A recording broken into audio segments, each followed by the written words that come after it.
The breaking point. The medical outpost Mercy 7 floated in orbit around Kepler 186f, its white hull gleaming against the backdrop of stars and the blue-green planet below.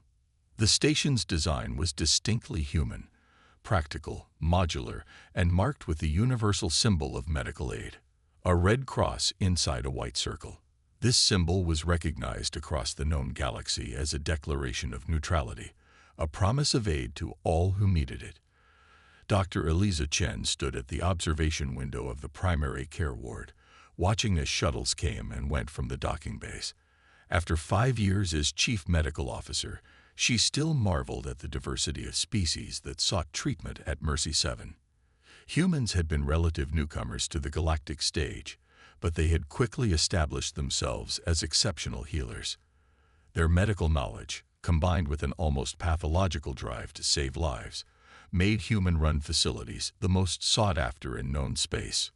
Dr. Chen, the Novan delegation has arrived with the outbreak victims, Lieutenant Santos reported, breaking her moment of reflection. Chen nodded, straightening her white coat. Prepare Isolation Ward 3. I want full containment protocols until we've identified the pathogen. The lieutenant hurried away, and Chen took one last look at the peaceful scene before heading to the decontamination chamber. The Novans were a peaceful species from a neighboring system, suffering from a mysterious respiratory illness that had already claimed hundreds of lives. They had specifically requested human medical intervention, trusting Earth's doctors more than even their own healers. That trust was the foundation of humanity's diplomatic standing in the galaxy. While Earth maintained a defense force, their true power came from their medical corps. In the early days of contact, humans had shocked other species with their willingness to treat even enemy combatants. This strange behavior had gradually reshaped perceptions of the violent, primitive Earthlings. By midday, Chen and her team had identified the Novan pathogen, a mutated fungal strain with concerning similarities to several known bioweapons. She was recording her findings when the station shuddered violently, throwing her against the laboratory wall.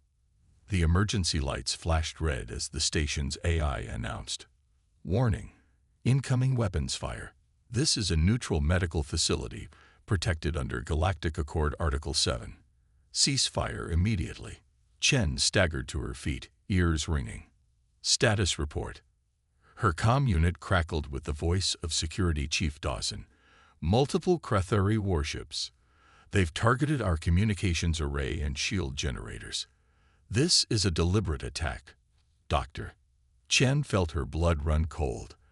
The Krathuri were an expansionist species that had recently pushed into neighboring systems, but they had signed the Galactic Medical Neutrality Accord like everyone else. An attack on a medical station was unthinkable. Begin evacuation procedures, Chen ordered, rushing toward the emergency control center. Priority to critical patients. Send the distress beacon to Earth Command. The station shuddered again as another volley struck. Through the windows, Chen could see the sleek, predatory shapes of Krathuri attack craft approaching the station's docking base. "They're boarding us," Dawson reported, his voice tight with tension. "I don't have enough security personnel to repel them." In the emergency control center, Chen found chaos. Medical staff rushed to move patients to evacuation shuttles, while security personnel distributed the few weapons they had. The station wasn't designed for defense. It had minimal armaments and a security team trained in peacekeeping, not warfare. "Doctor, the first evacuation shuttle is ready for launch," Nurse Rodriguez reported, her face pale but determined. Chen nodded. "Launch immediately. Get as many patients out as." The words died on her lips as she watched through the viewport. The evacuation shuttle had barely cleared the bay when a Krathuri fighter vessel fired upon it, the small craft erupting into a ball of flame and debris. "They're targeting the evacuation vessels," Dawson said, horror evident in his voice. "They don't want anyone getting out." The realization settled like ice in Chen's stomach. This wasn't a misunderstanding or a rogue commander.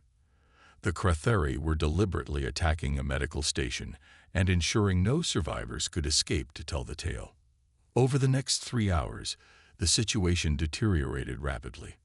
The Kratheri methodically destroyed sections of the station, herding survivors toward the central hub. Security Chief Dawson and his team made a valiant last stand at the entrance to the critical care ward, buying time for the medical staff to hide patients in maintenance shafts and emergency pressure chambers. Chen found herself in the communications center with the station's remaining senior personnel, the room sealed and barricaded. Through the station's few remaining operational cameras, they watched as Kratheri soldiers executed wounded patients and captured medical staff. "They're looking for something," Lieutenant Santos whispered, watching the methodical way the soldiers searched the station. "This isn't random violence." Chen realized he was right. The Kratheri were interrogating the medical staff before killing them, asking questions their translators couldn't fully capture. "The Novan pathogen," she said suddenly. "They want our research on the outbreak." The implication was clear. The natural outbreak had been engineered by the Kratheri as a test, and now they wanted to eliminate all evidence and anyone with knowledge of the disease's true nature. As Kratheri forces began cutting through the barricaded door, Chen activated the emergency quantum beacon, a last-resort communication device that would send a compressed data packet directly to Earth Command, bypassing normal communication channels. "This is Dr. Eliza Chen, Chief Medical Officer of Mercy 7. She recorded, her voice steady despite the fear gripping her. "We are under attack by Kratheri forces. They've destroyed evacuation vessels and executed patients and medical personnel. 42 confirmed dead. They appear to be seeking information on the Novan respiratory outbreak. I'm attaching all our research data. They knew who we were. They targeted healers deliberately. Mercy 7 is lost. Tell them what they've done." She sent the transmission just as the doors gave way. The last thing the beacon transmitted was the image of Kratheri soldiers entering the room, weapons raised. The quantum message reached Earth in seconds, bypassing light speed limitations. Within minutes, the highest levels of Earth Command were gathered in the crisis response chamber beneath Geneva.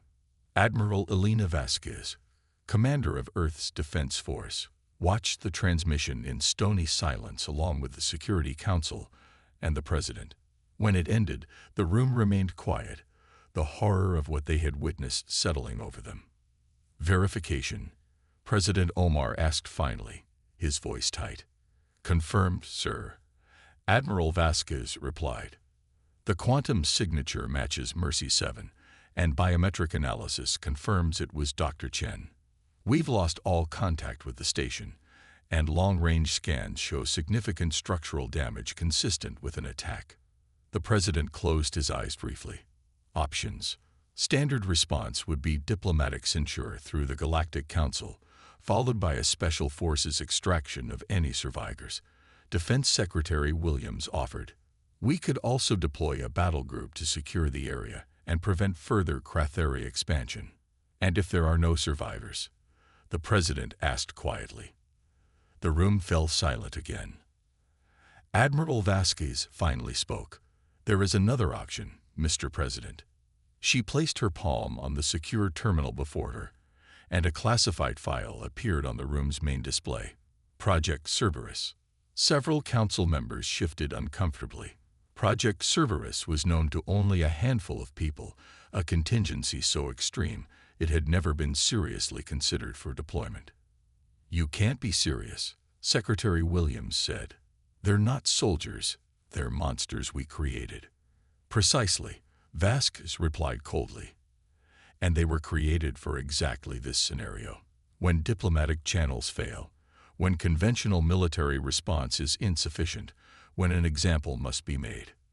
The details of Project Cerberus filled the screen. A specialized military unit composed of 24 individuals, each chosen for their unique psychological profiles and enhanced through experimental procedures. They weren't cloned soldiers or mindless drones. They were worse. They were humans who had voluntarily undergone radical modifications, their moral restraints selectively removed, their aggression enhanced, their bodies and minds weaponized. They attacked healers. President Omar said quietly, staring at the footage of Mercy 7's destruction. They killed doctors while they treated patients. They shot down evacuation shuttles carrying the wounded. He looked around the table, meeting each council member's eyes. For 8 years, I've preached restraint and cooperation. I've believed that humanity's place in the galaxy should be defined by our compassion, not our capacity for violence. He paused. But there are lines that cannot be crossed. Attacking healers is one of them. The President entered his authorization code. Admiral Vasquez, you have my authorization to deploy Project Cerberus. Primary objective is to recover any surviving medical personnel. Secondary objective is to ensure the Cratheri understand exactly what they have done. Vasquez nodded grimly. Rules of engagement, sir. The President's expression hardened. Show them why the galaxy feared us before they knew us as healers. Deep beneath the lunar surface, in a facility that officially didn't exist, 24 stasis pods began the awakening sequence. Inside them, the monsters of war stirred, ready to remind the galaxy of humanity's darker nature. Monsters unleashed. Commander Alexis Vega opened her eyes as the cryostasis pod hissed open. Unlike normal humans awakening from suspended animation, there was no confusion, no disorientation. Her enhanced mind snapped to full awareness instantly, neural implants already processing the situation. Project Cerberus activated, a synthetic voice announced throughout the facility. Primary mission, recovery of medical personnel. Secondary mission, punitive action against Cratheri forces. Full operational authority granted. Vega sat up, flexing fingers that ended in subtly reinforced joints. She looked completely human. That was part of the design. The modifications that made the Cerberus operatives so lethal were primarily internal. Reinforced skeletal structures, enhanced muscle density, accelerated neural processing, and tailored glandular systems that could produce combat-optimized neurochemicals on demand. But the most significant modifications weren't physical. The other pods were opening now, releasing the remaining 23 members of Project Cerberus. These weren't normal soldiers. Each had been a convicted criminal. Murderers, terrorists, war criminals, offered an alternative to execution or life imprisonment. Each had undergone extensive psychological reconditioning that left their darker impulses intact but redirected them, focused them, made them controllable. Monsters on a leash pointed at humanity's enemies. Commander, Lieutenant Colonel Hayes greeted her as he entered the awakening chamber. He looked uncomfortable, like all regular military personnel did around Cerberus operatives. Briefing in 10 minutes. The situation is extreme. Vega nodded, her eyes cold. They attacked healers. Yes, Hayes confirmed. They did. The briefing was concise. Mercy 7 attacked. Medical personnel executed or captured.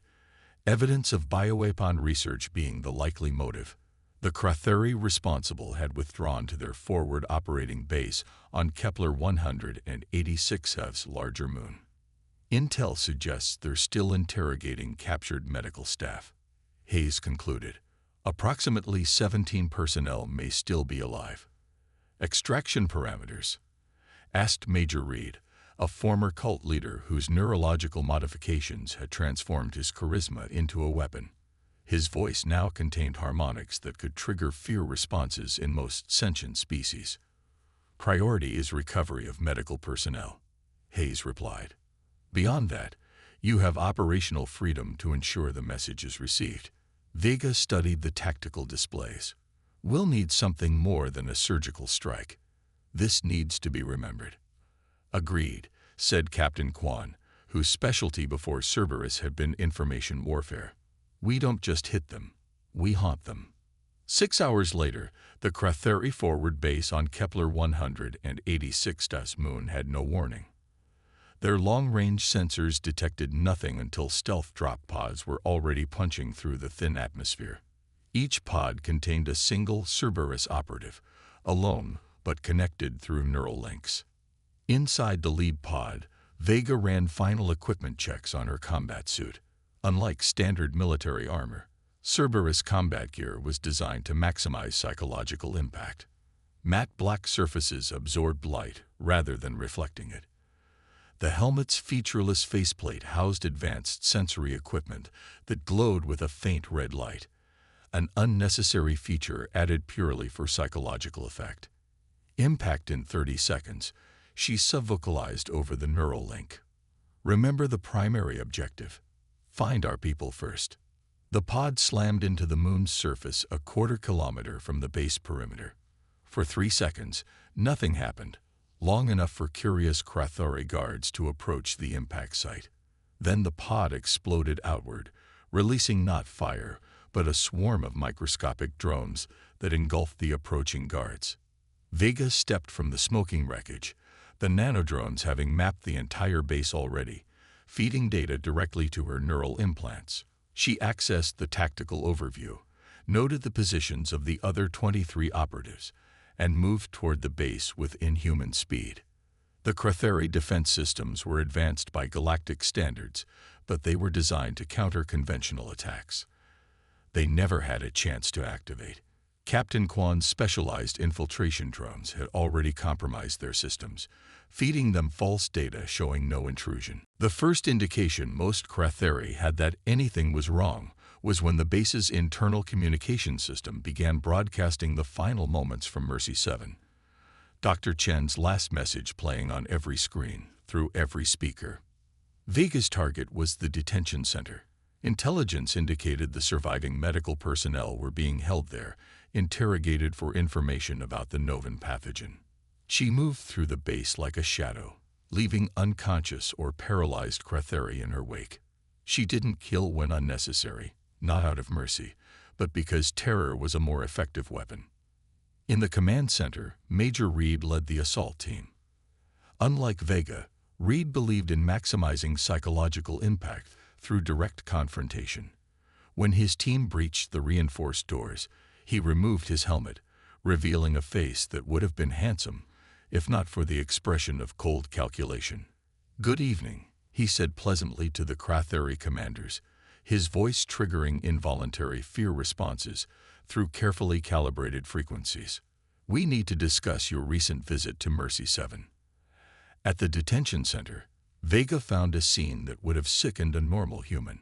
5 medical personnel were dead, their bodies showing signs of brutal interrogation. But 12 others were alive, confined in cells designed to accommodate various alien physiologies. Among them was Dr. Eliza Chen, barely recognizable through her injuries but still conscious. She looked up as Vega disabled the cell's force field. "Earth sent soldiers?" Chen asked, her voice weak. "Not soldiers," Vega corrected, administering emergency medical nanites from her kit. "Something else." As the medical personnel were secured and prepared for evacuation, the true purpose of Project Cerberus unfolded across the base. They weren't there simply to rescue and retreat. They were there to send a message. Major Reed's team extracted the location of every Krathari vessel and base that had participated in the attack on Mercy 7. Captain Kwan implanted self-replicating algorithms in their communication systems that would spread throughout Krathari space, carrying footage of both the original attack and the current Cerberus response. Lieutenant Park, whose pre-Cerberus expertise had been in biological warfare, released tailored compounds into the base's air filtration system, not lethal, but designed to trigger nightmares centered on specific human imagery for months afterward.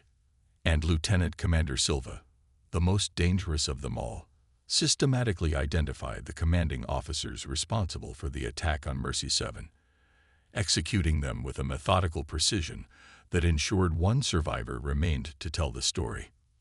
4 hours after they arrived, the Cerberus team withdrew with the rescued medical personnel, leaving behind a base that was physically intact but psychologically devastated. They had killed fewer than 30 Krathari, far fewer than the number of humans murdered at Mercy 7. But they had left hundreds who would never forget what had happened.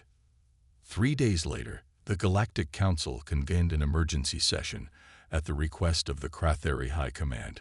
Their territory was in chaos, What had begun as a surgical strike against one base had spread across their military network. 3 major installations had been completely destroyed, 7 others damaged beyond repair. Their communication systems had been compromised, with emergency channels broadcasting footage of their attack on Mercy 7 on a continuous loop. Most disturbing of all, the humans had begun sharing videos of their operations throughout Cratheri space. Civilians watched in horror as humans moved with impossible speed, used weapons that defied understanding, and systematically dismantled Cratheri military capabilities, not through brute force, but through precision terror. Ambassador Park represented Earth at the council session, her expression impassive as the Cratheri representative pleaded for intervention. "These humans are not soldiers," the Cratheri ambassador insisted, his translator struggling to convey his distress. "They are monsters. They do not kill, they torment. They do not conquer, they haunt."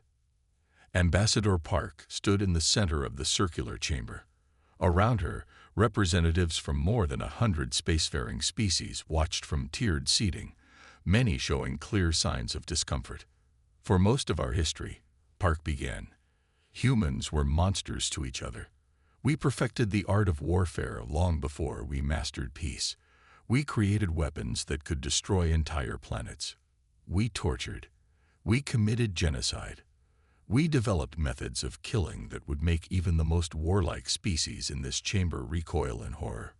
She walked slowly around the central platform, making eye contact with as many representatives as possible. "When we joined the Galactic Coalition, we locked away our darkest weapons and our most dangerous soldiers. We did this willingly because we wanted to be better than our history." She stopped in front of the Cratheri ambassador. "But we kept them, just in case. Are you threatening further military action?" The Cratheri ambassador asked, his translator conveying nervous clicks. "The coalition charter forbids." "I am informing the council of our position," Park interrupted. "The Terran Medical Corps operates under the Universal Treaty of Humanitarian Aid. Every species in this chamber is a signatory. The attack on our medical personnel was not an accident. It was not collateral damage. It was targeted." She turned to face the entire chamber once more. "Humanity joined this coalition because we believed in peace. We still do, but there are lines that cannot be crossed. Attacking healers is one of them." The moderator, an ancient Khan with the patience of centuries, raised 2 arms for attention. "The coalition must seek peaceful resolution. We will dispatch observers." "With respect, moderator," Park interrupted, 42 humans and 34 patients of various species are already dead. 5 more medical personnel died under torture. The time for observers has passed." She turned to the Cratheri ambassador. "Project Cerberus has been recalled. The rescued medical personnel are safe, and the Cratheri officers directly responsible have been dealt with. We consider this matter closed, provided there are no further attacks on medical facilities of any kind." The Cratheri ambassador slumped in visible relief. "And the modifications to our communication systems will dissipate within 1 standard month," Park replied coldly. "Consider it a reminder." As the council erupted into debate, Ambassador Park quietly left the chamber, her formal warning delivered. In the corridor outside, she was met by Admiral Vasquez. "The Cerberus operatives," Park asked quietly. "Return to stasis," Vasquez confirmed, "until they're needed again." Park nodded, looking out through the station's viewport at the stars beyond. "Do you think they understand now? What lines cannot be crossed?" Vasquez followed her gaze.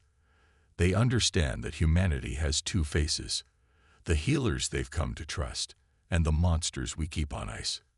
And if they forget, then we remind them," Vasquez said simply. "We remind them that before the galaxy knew humans as healers, they feared us as warriors. And for good reason." Throughout the galaxy, the message spread rapidly. Medical facilities of all species received increased protection. Human doctors continued their work, perhaps valued even more highly now that the cost of harming them was understood. And deep beneath the lunar surface, 24 monsters slept, waiting for the day when humanity's darker nature would again be required. For in the cold calculus of galactic politics, the Cratheri had learned what others would soon understand. The most dangerous predator is not the one that kills without mercy, but the one that chooses mercy first, until that choice is taken away.